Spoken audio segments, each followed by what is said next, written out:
Media Vietnam lagi-lagi meledek kekuatan rahasia timnas Indonesia. Iri nih tak mampu datangkan Argentina ya. Ya, seolah tak pernah kehabisan cara untuk bungkam mental timnas Indonesia. Media asal Vietnam, Soha.vn, lagi-lagi melontarkan ledekan yang pedas. Menurut media asal Vietnam, mereka ragu bahwa timnas Indonesia memiliki 3 kekuatan yang dapat sejajar, bahkan mengalahkan Argentina dalam FIFA Matchday pada Juni 2023. Media tersebut menyatakan bahwa 3 kekuatan yang dimiliki timnas Indonesia sebenarnya tidak akan terlalu efektif saat berhadapan dengan Argentina. Mereka meremehkan senjata rahasia timnas Indonesia yang dianggap tidak akan banyak berpengaruh dalam pertandingan melawan Argentina. Bahkan media Vietnam tersebut terkesan meremehkan kekuatan timnas Indonesia yang berada di peringkat ke-149 dalam peringkat FIFA. Lalu, apa 3 kekuatan yang dimaksud itu?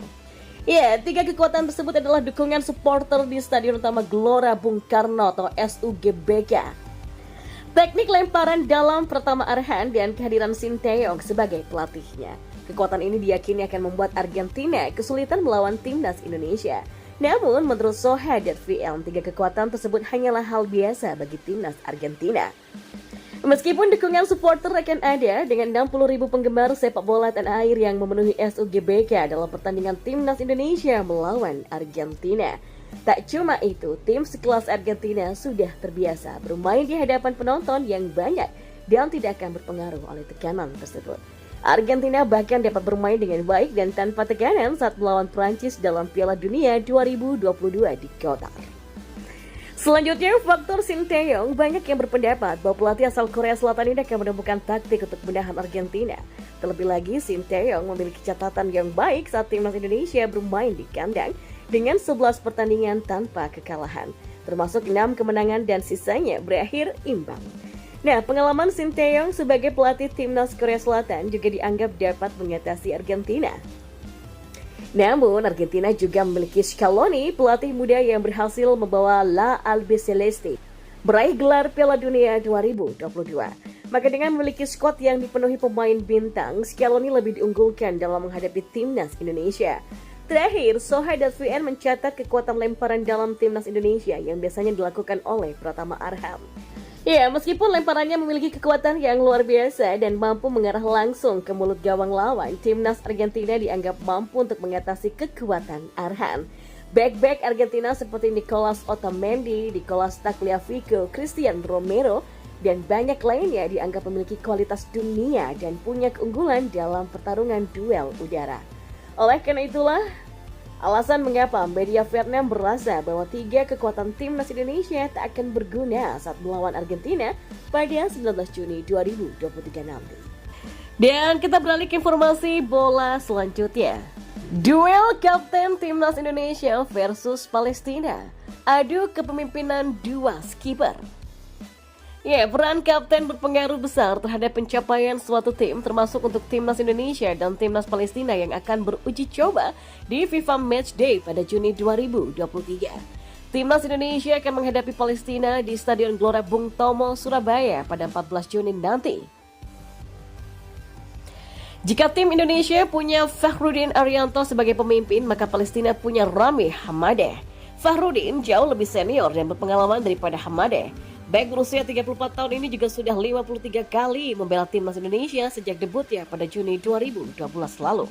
Sementara Hamadeh yang berposisi sebagai kiper membela Palestina sejak Maret 2017 dengan jumlah 32 pemain. Fahrudin sudah menjadi kapten permanen timnas Indonesia sejak dilatih oleh Shin Tae-yong pada 2020. Sebelumnya ia sudah beberapa kali ditunjuk sebagai pemimpin tim berjulukan skuad Garuda itu.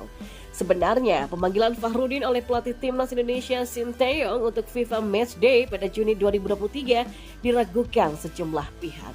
Selain usianya, ia tak banyak bermain lagi untuk Madura United pada musim lalu. Nah, pos back tengah timnas Indonesia juga sudah menumpuk dengan palang pintu yang jauh lebih muda dan juga berkualitas seperti Jordi Amat, Rizky Ridho, Elkan Bagot hingga Andy Setio. Fahrudin cuma 2 kali bermain untuk Madura United pada putaran kedua musim lalu setelah mengalami cedera bersama timnas Indonesia di Piala AFF 2022 yang membuatnya harus naik meja operasi.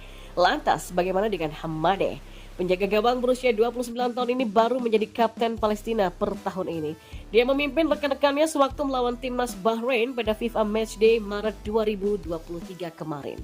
Setahun belakangan, kapten Palestina seolah digilir. Musab Al-Batat sekali menjadi kapten tim pada 2022, sementara Tamer Sayem 2 kali memimpin rekan-rekannya. Saat ini Hamadi bermain untuk Jabal Al-Makabe di Liga Palestina. Sepanjang bertanggung jawab di bawah Mister Gawang Palestina, ia kebobolan 22 kali dan mencatatkan clean sheet sebanyak 18 kali. Dan di informasi bola yang terakhir, Shin Tae-yong isyaratkan para pemain PSM dan Abroad punya kesempatan besar jadi starter untuk Timnas Indonesia. TC Timnas Indonesia dimulai sejak Senin, 5 Juni 2023 di Surabaya. Meski begitu, masih ada beberapa pemain yang belum sempat bergabung ke TC Timnas Indonesia. Salah satunya adalah trio PSM Makassar. Ketiga pemain tersebut adalah Reza Arya Pratama, Yakob Sayuri, Yance Sayuri. PSM Makassar belum mengirim pemainnya ke Timnas Indonesia karena agenda Playoff Liga Champions Asia. Playoff Liga Champions Asia sendiri digelar pada 6-10 Januari 2024. Para pemain PSM Makassar dijadwalkan sudah dilepas ke TC Timnas Indonesia pada Minggu, 11 Juni 2023. Para pemain Abroad juga dijadwalkan telat ke TC Timnas Indonesia. Salah satunya adalah Asnawi Mangkualam yang masih tampil pada Minggu, 11 Juni 2023. Selain itu, masih ada beberapa pemain Abroad lain yang datang ke Timnas Indonesia. Ada 2 pemain Persija Jakarta yang terlambat datang ke TC Timnas Indonesia. Keduanya adalah Witan Sulaiman dan Rizky Ridho. Meski datang terlambat, pelatih Shin Tae-yong masih membuka peluang para pemain PSM Makassar dan para pemain Abroad lainnya untuk jadi starter Timnas Indonesia. Shin Tae-yong bahkan mengisyaratkan bahwa para pemain tersebut punya kesempatan yang lebih besar lagi. Jadi, jangan salah sangka karena PSM Makassar masih ada pertandingan, ujar Shin Tae-yong pada Sabtu, 10 Juni 2023 di Surabaya. Itu pun di luar periode FIFA Matchday, jadi tidak masalah. Dan lebih baik malahan karena performa pemain pasti lebih baik. Kemungkinan besar pasti lebih banyak ya untuk dimainkan di pertandingan pada tanggal 14 dan 19, ujarnya.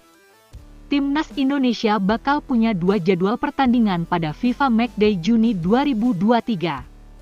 Garuda bakal bertanding pada 14 Juni 2023 melawan Palestina.